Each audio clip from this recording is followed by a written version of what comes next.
Hi, everybody. Welcome to Reading Between the Lines. I'm Sarah, and I am very excited today because I'm joined by my friend, Danette.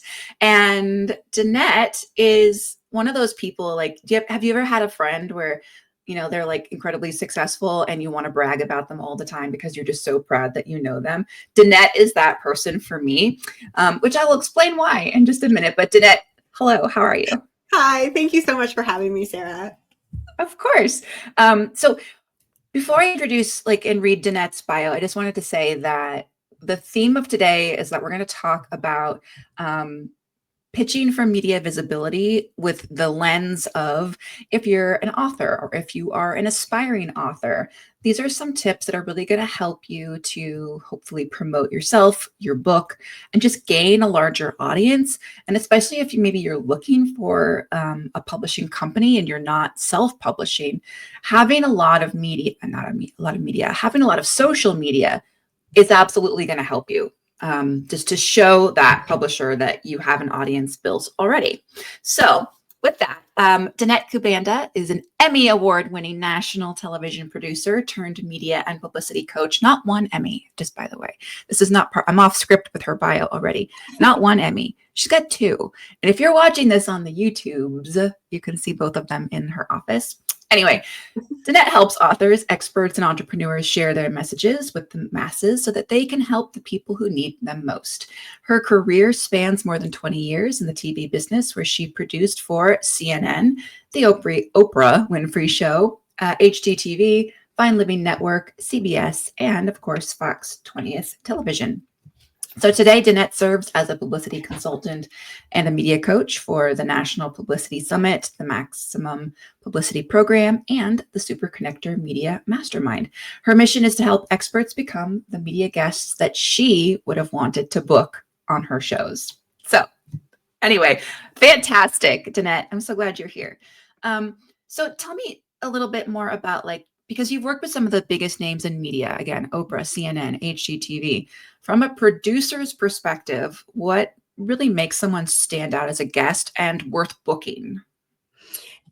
Really, it has to be somebody who knows what they're talking about, who really is an expert in their field, but who can explain their advice and their guidance in a way that the mass audience can understand. So somebody who's really personable with their advice, somebody who can give them actionable tips, but also be entertaining and engaging while they do that. So, there a little bit of stuff goes into it, but I think a lot of people have that personality. A lot of people have the expertise. It's just a matter of getting in front of the right people. I think also, I feel like when you are a total expert and you're totally passionate about what you do, it's very easy to talk about it. You could talk about it all day long.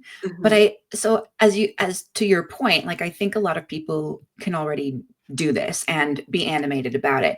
But maybe the other hard part is feeling comfortable on camera and speaking. And so, I think we're going to get to that later on in my questions of how to get more comfortable. But let me ask you, are there any quick tips of if you're totally petrified about this concept of being on camera or being even on a podcast, any tips for how to get over that? Start doing something.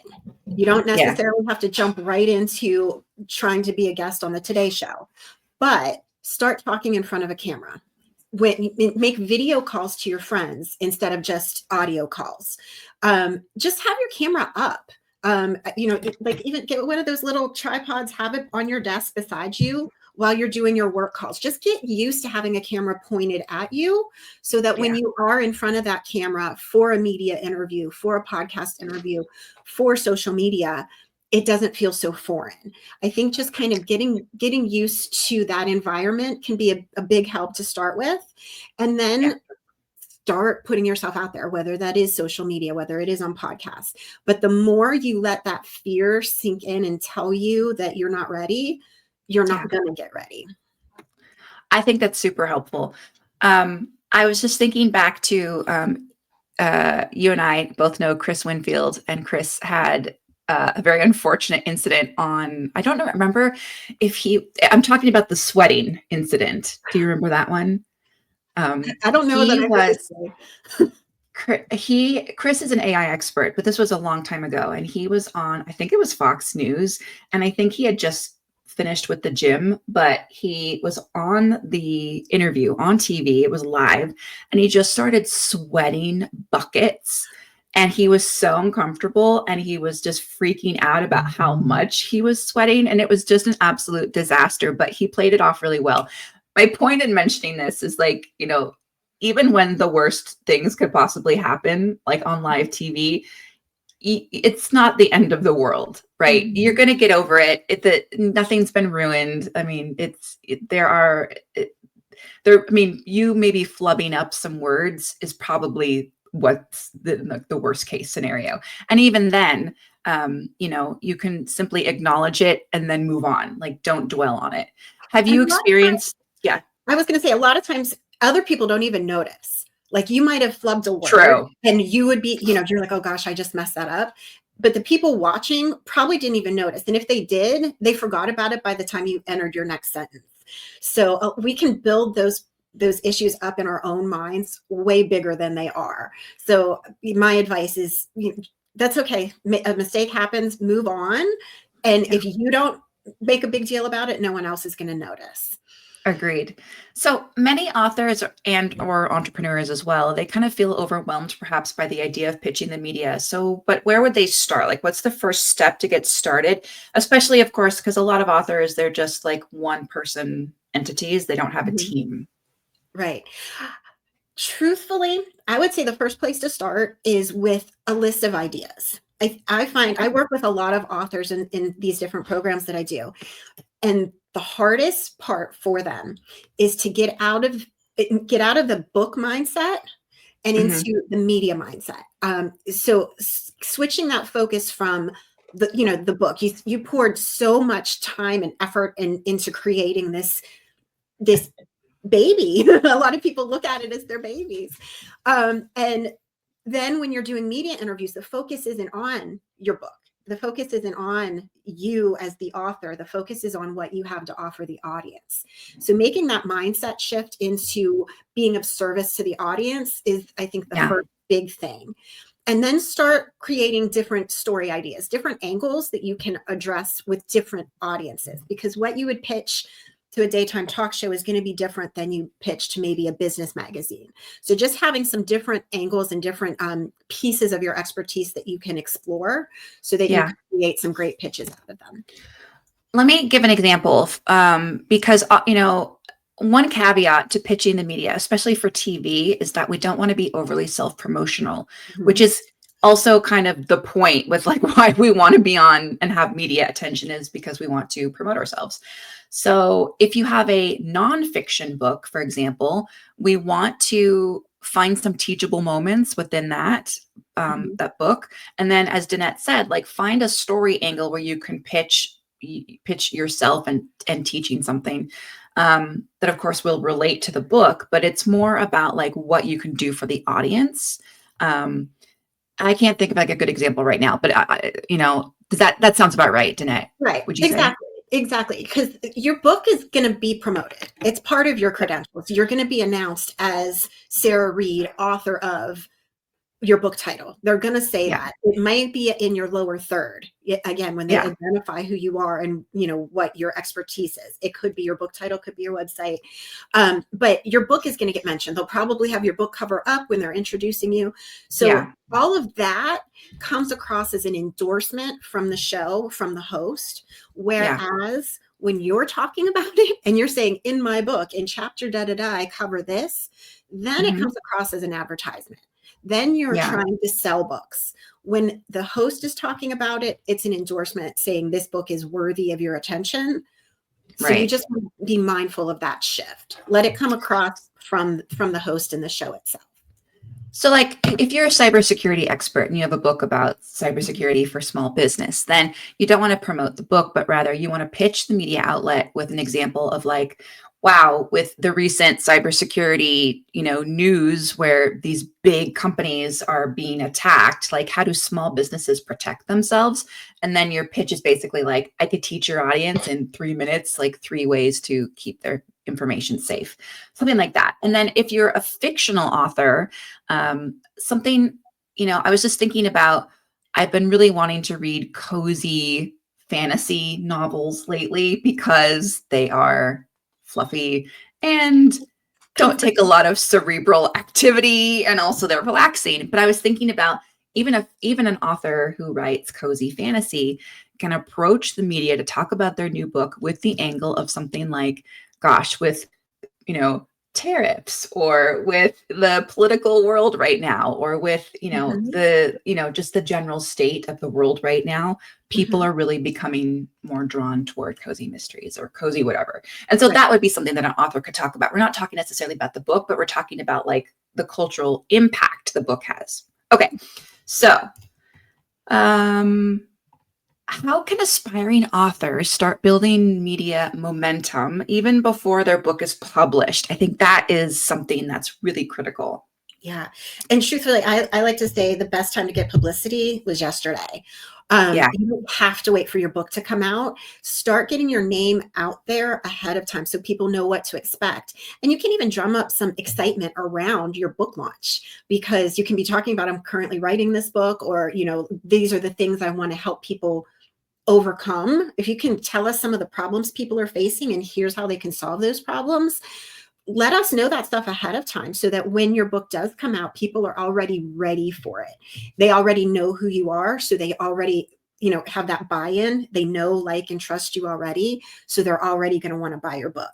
If you're an unknown and you haven't done any of that work ahead of time to get your name out there and get your expertise in front of people, you're not going to have the people waiting to buy the book. So it's just a matter of, again, get as comfortable as you can talking about your area of expertise, talking about what you've done and how you've helped people, so that when your book is ready to launch, you've got people waiting for it.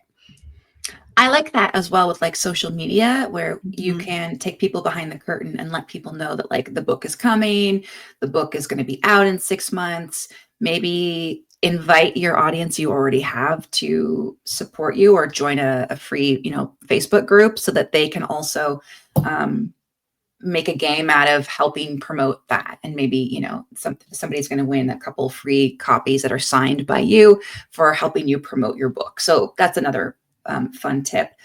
So Danette, you talked about helping people become the guests that you would have wanted to book. And we kind of touched on some of those characteristics, but what are some of the biggest mistakes that you see people making when they pitch themselves? And what should we not be doing?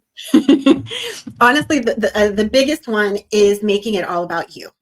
We know you want to promote yourself. We know you want to promote your book, but what is the audience going to get out of it? That's what producers and editors are thinking. Our focus is on our audience and how we can best serve them. So if you can just shift your focus in that direction and make it clear, here's what the audience is going to learn from this particular interview. I think that's a big one.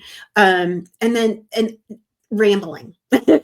Make your pitches really clear and succinct. You don't want the producer is going to maybe give you 30 seconds initially. And if it's not clear right off the top of your pitch what your interview would be about, they're not going to continue reading. So you want to be very clear right at the top, a one-liner that says, here's what I propose for your audience. And then you can give us some details, but you don't have to give us everything. The pitch is to get our attention, and then your job is to collaborate with that producer or editor on how to create a great interview. So don't feel like you have to give them every detail in that pitch. Make it short, succinct, and to the point, so that you get the attention you're looking for. I guess the one thing that we kind of glossed over, and this is obvious to us, but we are talking about emails, right? That's how you pitch. I guess there's other ways to pitch. You could do like a DM or a connection on LinkedIn, but what do you think? Okay. Don't do that then. It doesn't hurt to make that connection on social media and introduce yourself, that sort of thing. But a lot of, and there probably are some producers out there that don't mind people reaching out via social media. But a lot of the journalists that I talk to and that I work with, we have a system in our email boxes of how we categorize the pitches that we get in, how we, keep track of things. And if we're getting pitches in LinkedIn and on Instagram and all these other things, they could get lost. So email is the easiest way to keep everybody organized and on target. How would you, I have a couple of questions. Let me get my bearings here. Well, okay. For someone who isn't famous or really doesn't have much of a following at all, how can they still position themselves as an expert or a newsworthy guest? Any tips there? Yeah, absolutely. And sometimes that's exactly who we're looking for. We're looking for fresh perspectives and new faces. So please don't be discouraged if you don't have that following or the famous name just yet. Wow. But think about how you're different from all the other experts out there in your field. There's probably something that you're saying that everybody else isn't. Or maybe everybody's saying this and you're saying that. What sets you apart? Or maybe it's a different way you approach things. Maybe it's a very serious topic. One that I think is really difficult to pitch is grief. And I find I get a lot of grief experts asking questions. And yes, it's a hard topic to pitch, but if you can spin it in a creative way somehow, or if you can, give us hope. Hope is a big one. But what do you say differently than all the experts in your field are currently saying to set you apart? And then another one, as a TV producer, I'm very big on visuals. So if you're pitching TV, don't just pitch me an interview. Tell me how you can bring that interview to life. What visuals can you bring in? Can you do a demonstration? Can we do a shoot somewhere out of studio to make it interesting? Can we talk to a secondary guest? But what can we do beyond just host, those talking head kind of things? So again, there's so many different things you can do, even if you are kind of starting from scratch. You just have to be creative and think a little bit outside the box. Is it good to be able, so I wanted to talk about B-roll. And so for those who don't know, B-roll is basically like you have your own video, maybe that you can share with the producer to kind of show behind the scenes or show maybe your process. So what do you feel about B-roll? If someone has that already, is there like quality standards? What do you think? There can be, but I think it's a matter of just offering that up. Even if it comes down to it, they could say, I love that idea. That's not really the quality of our show. Do you mind if we send a camera crew in? So that's always an option. And I think the big part here is, as producers, we know a little bit about a lot of different things because we're covering so many different stories every day. We don't know everything about one topic the way you do. Whatever your topic is, you've been studying it, you've been working in it, you know it inside and out. So sometimes when we're just getting a pitch, we don't have the creative ideas of how to tell that story right off the bat. So we're kind of looking at you to say, hey, why don't we shoot some video of this? Or, hey, this story is happening in the news right now. Here's what I have to add to that conversation. And we can just use that B-roll that our local affiliate has. Every station, every show has access to huge video libraries, and they can run that video to help tell your story. So again, it's just a matter of saying, hey, this is what's going on. Maybe we could do that. And then the producer will work with you to make it happen. How do people go about finding media to pitch? That also might feel really daunting to someone who's really never even considered this. That's a very valid question. It is daunting. I would suggest starting with just a short list of your target media, maybe 10 or so shows, magazines, whoever that you really want to get on. Make it a mix, some local, some national. It's always easier to get national once you have some local under your belt. But that's not to say don't reach for the stars, reach for them, but just be doing both simultaneously, I think. Reach for all the stars. Exactly. Low-hanging ones and the high, far away ones. So yeah. And then just start doing some searches. I think LinkedIn is a great tool to find names. just, do in the search bar on LinkedIn, right? Producer for the Today Show, and see who comes up. Make sure they're currently in that position, not a former producer, because those will come up in your searches. LinkedIn is a great spot. Instagram is a great spot. And just kind of start following the stories they're covering. Also read the magazine, watch the show, so that whatever your topic is, see how they tell those stories or how they tell similar stories, and then pitch accordingly. You really want to make sure your pitch matches their format so that they know you're thinking like a producer and you can really tell stories the way they tell stories. Right. I think also it's important to do a little bit of research in that, have they already covered this same topic, or have they had an author already talk about something that's extremely similar? If so, that's okay, but you want to maybe give them a little bit of time.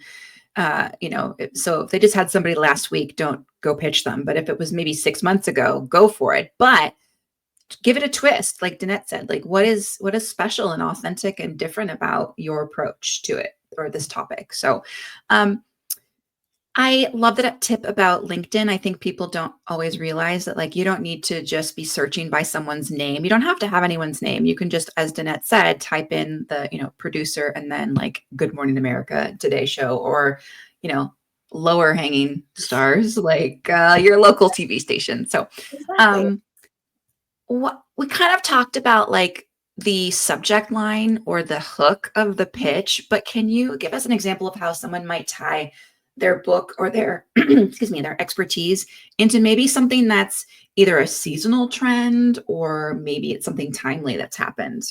Yeah, I think that's so important. It's great to have an evergreen story idea that you can talk about all year long, and that's awesome. But it's really easy for producers and editors to see those pitches and think, oh, okay, I'll get to that later, and then later come. So if you can tie it into something that's happening right now within the next month, it creates a sense of urgency and makes those producers and editors take note. I need to talk to this person sooner rather than later. So if you can tie it into National Chocolate Chip Cookie Day or wedding season or whatever it might be, there's so many different ways that you can make things timely and more relevant. And even like we were talking about, like national versus local TV, like maybe there's a big national story that everybody's talking about. You can talk about how it affects people in your local community on your local affiliates. So if it's, I don't know why, like I'm thinking beauty hair salons or something like that. Everybody wants great hair all year long, but maybe as we're heading into the summer months, how does humidity affect it? And that you can talk about it in your local area here, or in the winter when it's dry and brittle. So think about how times of the year play in, how weather might affect your topic, how your physical location might affect whatever it is that you're talking about. And think you mentioned like some of the big national stories. We hear about it from the national perspective, but what does that mean for your local community here in Northern California? What does that mean for, a big steel community in Pennsylvania? So you can really kind of tie it into exactly what those people who watch that outlet, who read that magazine, really care about. That's really smart. I love that idea. Okay, so let's say someone lands a media opportunity, whether it's TV, and all of the tips that we're talking about today also can apply to podcasting or print here. But what can people do to make the most of that media opportunity that they landed? And how can they help? How does it help them with long-term visibility or even book sales? Yeah, absolutely. I think it helps with all of those things. So I've heard Jen and Chris that we work with talk about how your media appearance is 20% the appearance itself, 80% what you do with it. So you really want to make sure that you, like, other people see it, not just that during that one show that it aired, not just that one time it appeared in this magazine, not just that one podcast you did, but reshare it on social media so that it gets in front of different eyeballs, so that more people see what you've been doing. And you really just want to kind of point out different pieces of advice that you shared in that particular interview. I think that's really, really big. Yeah. And I know that's not exactly what your question was. That's okay. No, that's yeah. About how to kind of capitalize on it. Oh, and the other thing I wanted to say there is, I think a really important part is sharing it when you're doing your next round of pitches. So again, you're pitching those big national shows, but they don't know who you are yet. As long as you continue pitching them and then say, hey, here's a link to a recent interview I did. So they can see you on camera. They can see how you handle interview questions. They can see your passion for what you do and envision you on their air. Yeah. So, that's just another step to kind of, make this one media win lead to your next. I think that really builds on the momentum. I do that myself with when I'm inviting best-selling authors that I have no business talking to, when I can say, hey, I just interviewed this author, and you could watch the clip here or listen to the clip here to get a feel for how the podcast is. But it's also in a way, it's like name dropping. So it kind of shows like, hey, I've done this thing. And it's the same for, media, meaning like, hey, I was featured, here, and what else, it was great. The audience loved it. Would love to connect with your audience. I think also one thing to mention is like you can use Canva or something like that, where you can grab the logo of the place where you were featured, and you can put that over a still image of you, or you can just make your own promotional materials. Sometimes the TV, if it's TV especially, maybe you can get a clip from them possibly to air. There are websites too where you can, for a fee, like download the segment that you were on. But I think my best tip there would just be, if you actually are going to go in studio and be filmed, then bring a friend and have them record you being filmed, right? Because that's kind of fun to help with additional material to show on social media. People love the behind the scenes stuff. Yeah.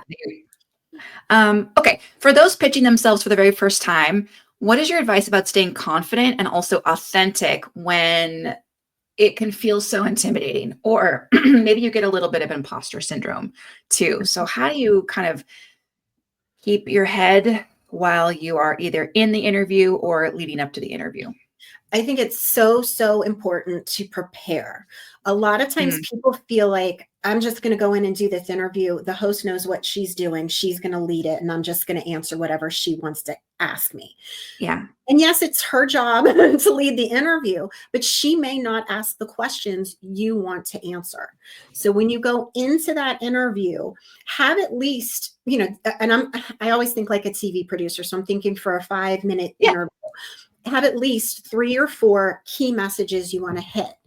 And even if they don't ask questions that directly relate to those key messages, you can still answer their question and work it into your answer. So it doesn't have to be like completely off topic, but it gives you that chance to walk away from that interview feeling like you gave them what you wanted, that you shared the message you wanted to share, rather than just kind of blindly following and hoping they ask the questions that will help your audience. Because I think most people, most experts, most authors wrote their book, are doing this because they sincerely want to help other people.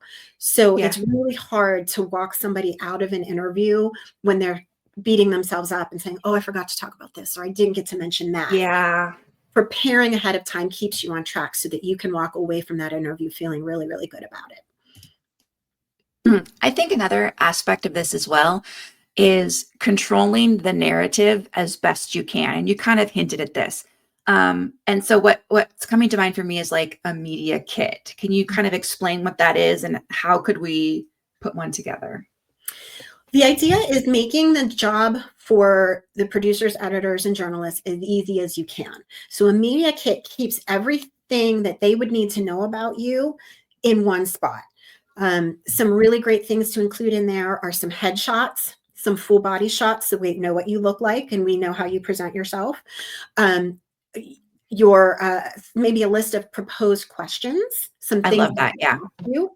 On the flip side, I also like a list of proposed talking points so that they can see what you want to talk about and they can create their own questions. I love a good media one sheet, which basically has all of that pertinent information in one spot. A list of story ideas, different angles that you can take on your area of expertise. Of course, your bio. I didn't mention a bio. Bio is important. Yeah. Your social media handles so that they can check out your platform and how you present yourself to the public already. Your logo, your book cover, anything that really is part of you and your branding and your products that you would be wanting to promote. And this can be all created basically on a Google Drive folder that you have. Make sure that the permissions are open, that if anyone who has the link, they can view and access and download all the stuff. As Danette said, like, have a short bio, have some great headshots, have your book cover, and anything else that you think, like the list of questions that you want to talk about. I think it's just that easy. Now with the media kit, this is not something you send with the pitch, because that would be presumptuous, right? If I pitch Danette to have me on your show, as soon as I hear from Danette and she's like, yes, let's book a date, then you want to send your media kit, because that would be appropriate. So, okay. And then I think lastly, any last piece of advice for any first-time author who really dreams of being featured on national media, what would that be? Go for it. Pitch. Start pitching. Again, really just think about the people you want to help most. And what advice can you give them to help them live a better life in some way? That's your pitch. And just draft it out. Start gathering your contact information for your target media. Start writing out the pitches and start getting in front of people, because the sooner you do that, the sooner you'll hear a yes. I love that. Just quickly, I want to give a little shout out to Super Connector Media. So Danette and I work together with Super Connector, and this is where we go. I mean, the topics that we've covered today are just so, like, we're just scratching the surface. So if that's something that you do want to learn more about, you can always check out Super Connector, or you can also learn how to work with Danette. So Danette, how can people connect with you, or just get more access to like any of your resources to learn about pitching? Yeah, absolutely. Follow me on Instagram, or, reach out to me on Instagram. It's just my name. I'm the only me, thankfully. So if you, just search for Danette Kubanda and I will pop up. And I'd be happy to offer advice, guidance, and get you in front of the audiences you want to be in front of. I love that. Well, Danette, this was really fun. Thank you so much for being here with me. And again, I really want to encourage everybody, if you do want to learn more about this, please reach out to Danette. She's a wealth of information. I think a lot of the topics we talked about are definitely like easier for like nonfiction authors. But again, if you are a fictional author, don't forget about pitching to podcasts. That's something that is, there's lots of platforms like this one where they want to talk to authors, and you have more time and to go in more in depth about your book and tell more of your author background and your origin story or whatever. So yeah. Okay, Danette, thank you again for being here. I appreciate you so much. Right back at you. Love spending time with you, Sarah. Thank you. Bye.